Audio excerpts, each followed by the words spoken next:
Just promise me, darling. It was Christmas night, 1954.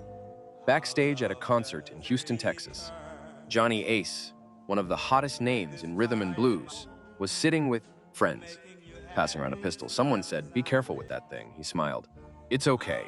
Gun's not loaded." "See?" He pointed it at his own head and pulled the trigger. His biggest hit, "Pledging My Love," was released 4 days later. It spent 10 weeks at #1. He never heard a single note of its success. Sitting on the dock of the bay, watching the tide. Welcome to RnBPulseTrack. Tonight, we go past the greatest hits and into the final chapters of 12 souls this music world could not protect. Smoky studios, brilliant voices, stories that deserve to be told long before now, every fact verified, every song on YouTube. Let's count them down. Number 12, Marvin Gaye, "What's Going On?" 1971, "Sexual Healing." 1982, April 1st, 1984. One day before Marvin Gaye's 45th birthday, he was at his parents' house in Los Angeles. A man at the bottom of everything. Tax debts in the millions, a cocaine addiction, consuming whatever was left. 1 year removed from his Grammy win for "Sexual Healing," and completely falling apart. That morning, his father was screaming at his mother over a missing insurance document. Marvin stepped in to stop it. The argument became a fight. Marvin threw the first punch. His mother tried to calm her son. And Marvin Gaye Sr., a minister, a strict disciplinarian, a man who had beaten his children throughout their childhood, picked up a revolver his son had given him as a Christmas gift and shot Marvin 3 times in the chest. He was pronounced dead on arrival, 1 day before his birthday. The man who gave us "What's Going On," who gave us "Let's Get It On," who gave us "I Heard It Through the Grapevine," a discography so deep no other R&B artist of his generation could match, gone by his father's hand in his parents' home on April Fool's Day.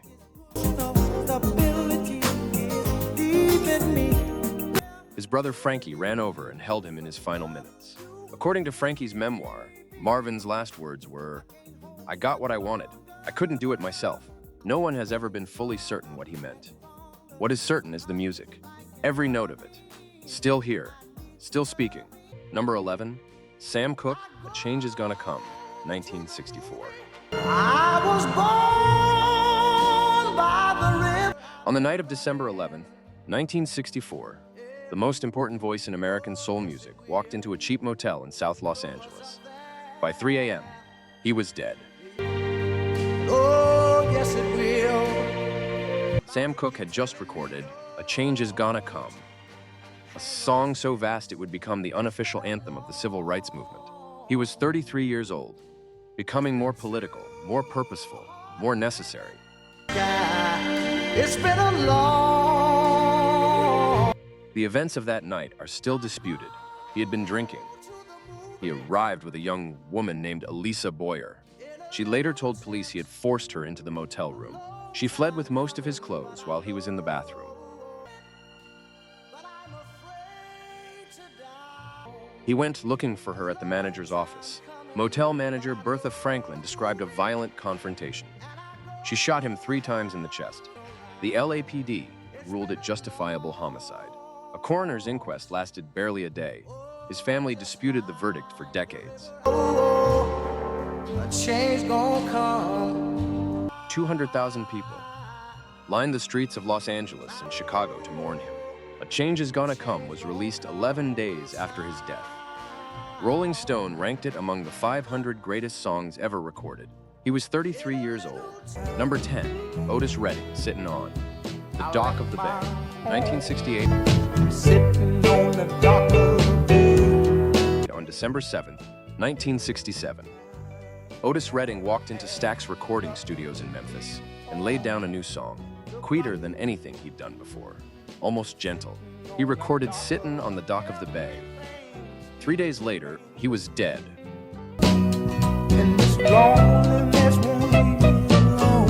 Otis had bought his own plane to make touring more manageable.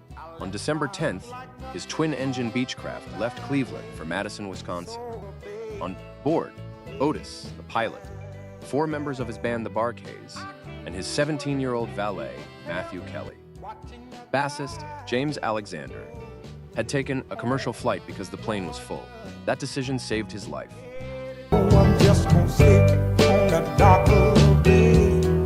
Weather between Cleveland and Madison was deteriorating badly. Rain, fog, near-freezing temperatures. The pilot called Madison's control tower at 3:25 p.m. for landing instructions. Everything seemed routine. Then contact was lost. Eyewitnesses watched the plane emerge from clouds, too low, over Lake Monona. It plummeted into the water. 6 people died. The only survivor was trumpet player Ben Cawley, who had unbuckled his seatbelt moments before impact, for reasons he later said he could not explain.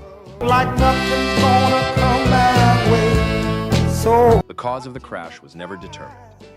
Sittin' on the Dock of the Bay was released January 8, 1968. Otis Redding's first and only pop number 1. He was 26 years old. Number 9, Tammi Terrell, Ain't No Mountain High Enough.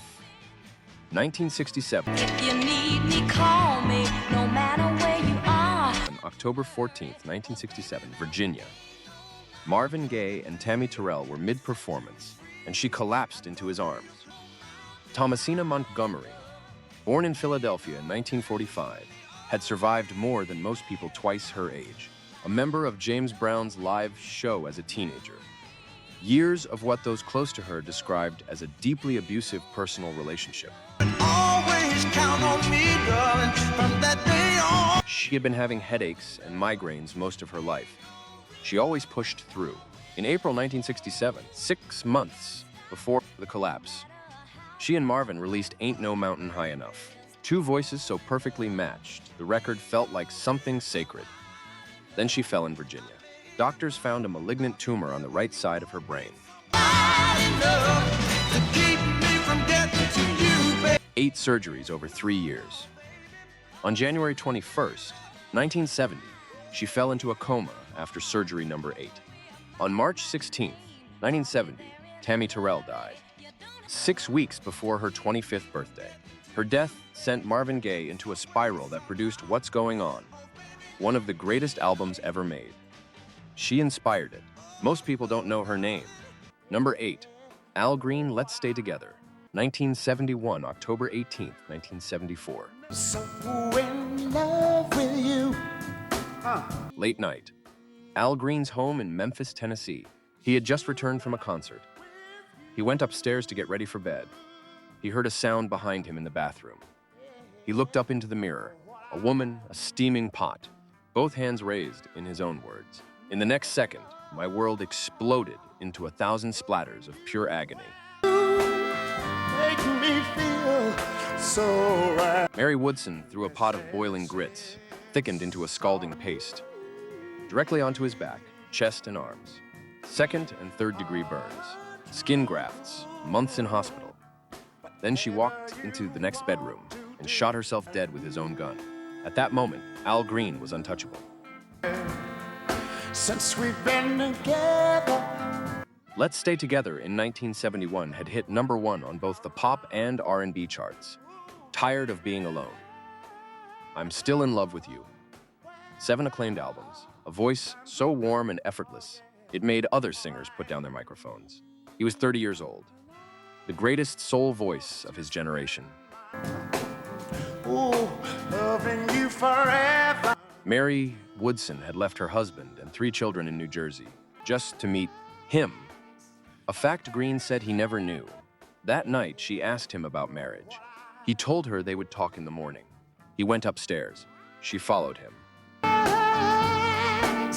Let's stay together. Police found 2 suicide notes in her purse. One declared her love for Green. One said he would someday become a great preacher. She was right. Somebody, why people? In 1976, still carrying the weight of that night, Al Green bought a church in Memphis and became a fully ordained pastor. The greatest soul voice of his generation walked away from the stage to preach the gospel.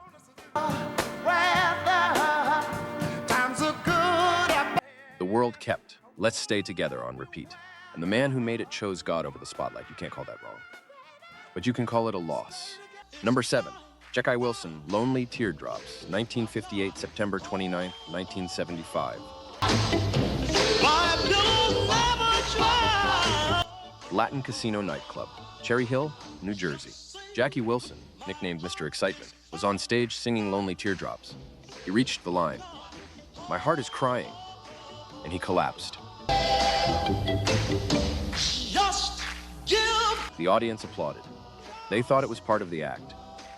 That is how theatrical Jackie Wilson was. Even falling looked like performance. Dick Clark was in the building. He sensed something was wrong. He ordered the musicians to stop. Cornell Gunter of the Coasters ran from backstage, found Wilson not breathing, and started CPR. Jackie Wilson was clinically dead for 28 minutes. He was the original blueprint for everything that came after. Berry Gordy co-wrote his first hit, Reet Petite, in 1957, before Motown existed. Elvis studied him. Michael Jackson studied him. James Brown, Teddy Pendergrass, Prince. They all pointed back to Jackie Wilson. 28 minutes without oxygen destroyed his brain.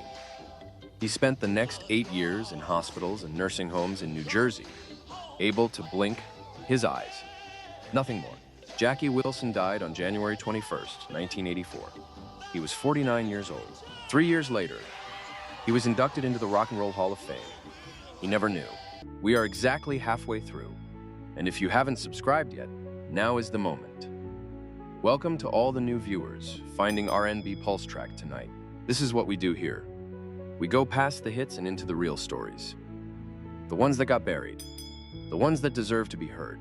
Hit subscribe, turn on notifications, and let's finish what we started. Number 6, Little Willie John Fever, 1956. You never know how much I love you. Before Peggy Lee, before Elvis, before anyone, there was a 5'4" man from Detroit with a voice that could rattle walls. William Edward John signed with King Records in 1955 at 18 years old. The following year, he recorded Fever. Number 1 on the R&B chart. Over 1 million copies sold. Never know how much I care. Peggy Lee heard it and made her own version, the one most people know today. Elvis covered it too, but every single one of them came after Little Willie John. James Brown called him one of the greatest singers he had ever heard, but Willie John had a violent streak that eventually consumed everything. In 1964 in Seattle, after being punched by a large man outside a nightclub, he pulled a knife. He stabbed the man to death, charged with murder, reduced to manslaughter. He began serving 8 to 20 years in Walla Walla State Penitentiary in July 1966.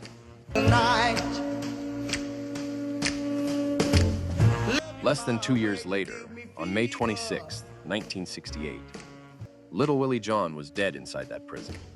He was 30 years old. The official certificate says heart attack. Rolling Stone reported pneumonia.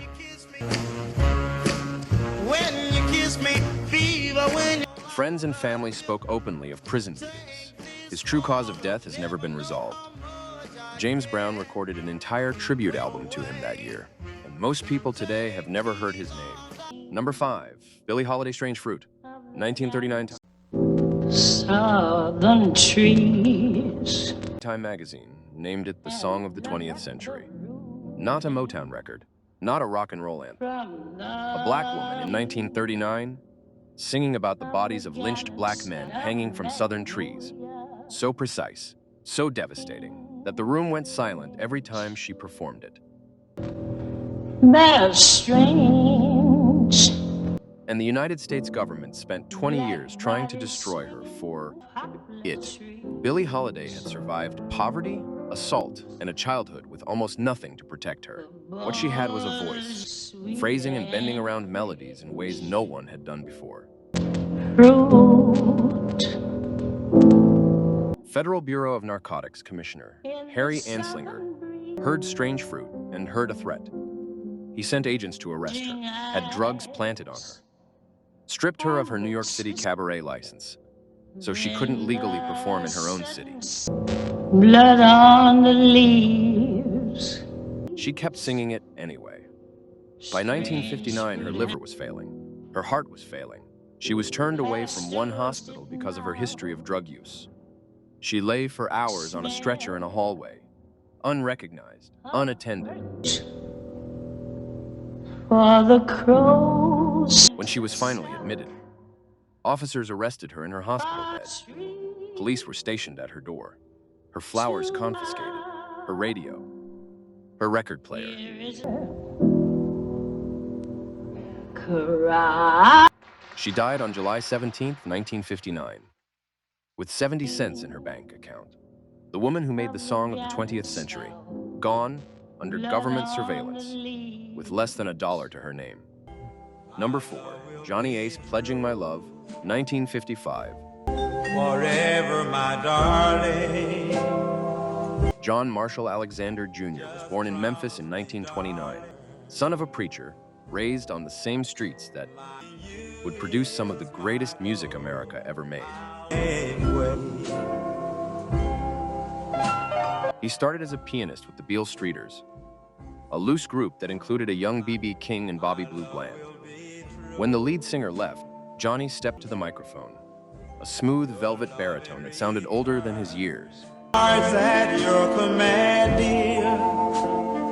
In 1952, his debut single, My Song, hit #1 on the R&B chart. His next 7 singles all charted. Cashbox magazine named him Top Rhythm and Blues Singer of 1953. He was becoming one of the defining figures of early rock and roll. Keep love and to hold. Then on Christmas Day, 1954, backstage between sets of a holiday concert, he picked up his .32 caliber revolver. An eyewitness heard him say the gun wasn't loaded. He pointed it at his own head. He pulled the trigger. Forever. He was 25 years old. Pledging My Love was released 4 days later. #1 for 10 weeks. The man who made it never heard a single chart position. Number 3, Donny Hathaway's A Song for You, 1971. I've been so many places. On January 13th, 1979, Donny Hathaway had dinner with Roberta Flack at her apartment in New York City. They had spent the day finishing a duet called You Are My Heaven. It was the last song he would ever record. But darling, can't you see? She drove him to the Essex House Hotel on Central Park South. They arranged to meet at the studio Monday. That night, the 15th floor window of his suite was opened. The glass was neatly removed from the frame. Donny Hathaway fell to his death. He was 33 years old. It's what I hope to be. Born in Chicago in 1945, raised in St. Louis by his gospel-singing grandmother, he was performing professionally by age 6. He received a full scholarship to Howard University in 1964. His college dormitory neighbor was Roberta Flack. By 1971, musicians across the industry regarded him as one of the most complete artists alive. Composer, arranger, pianist, singer. A Song for You became the definitive recording, not a better version. Where Is the Love with Roberta Flack won the Grammy in 1972. Baby, can't you see through me? But behind all of it, Donny Hathaway was fighting paranoid schizophrenia, auditory hallucinations, episodes of terrifying paranoia. On the day of his death, those in the studio said he became agitated and distressed. Don't come together. Telling the arranger he could hear voices, that people were trying to steal his music. The session was halted. He had dinner with Roberta. He seemed calm. Then he was gone. I love you for my life. His death was ruled a suicide. His family has always disputed that finding. What is certain was the world lost one of the greatest musical minds of the 20th century at 33. At the exact moment his career was beginning again. Number 2, Little Esther Phillips, Release Me, 1962. In 1949, a 13-year-old girl walked onto a stage in Watts, California, and stopped Johnny Otis cold. He signed her on the spot, renamed her Little Esther, and within months, she was outselling every female artist on the R&B charts, including Dinah Washington. She was 13 years old. Double Crossin' Blues, Mistressin Blues, hit after hit. But the music industry in 1950 was not built to protect a 13-year-old black girl. It was built to exploit her. By the mid-1950s, addiction had taken the decade that was supposed to make her legendary. She came back in 1962 as Esther Phillips, no longer Little Anything. Release Me hit both the pop and R&B charts and reminded America exactly who she was.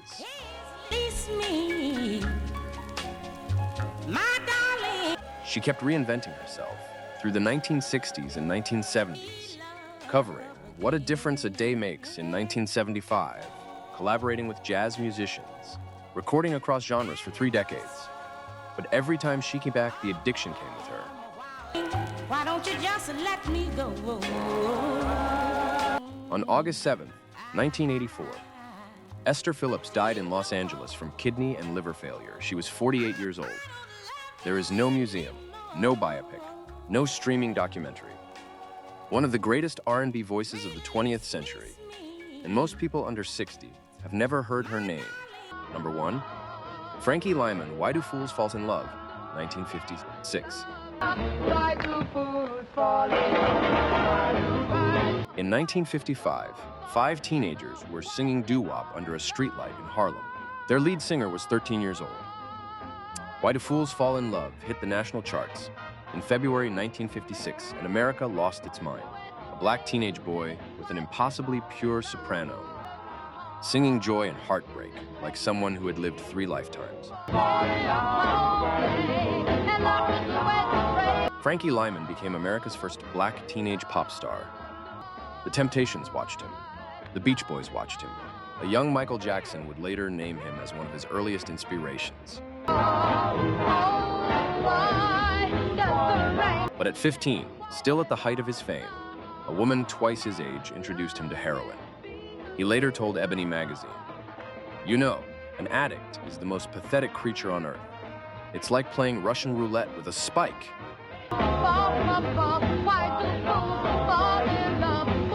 His voice changed with adolescence. The industry moved on. He spent the next decade in and out of addiction and rehab. In 1968, he signed a new record deal. A comeback session was booked for February 27th. The night before, he relapsed. He was found dead on his grandmother's bathroom floor in Harlem, a syringe by his side. He was 25 years old.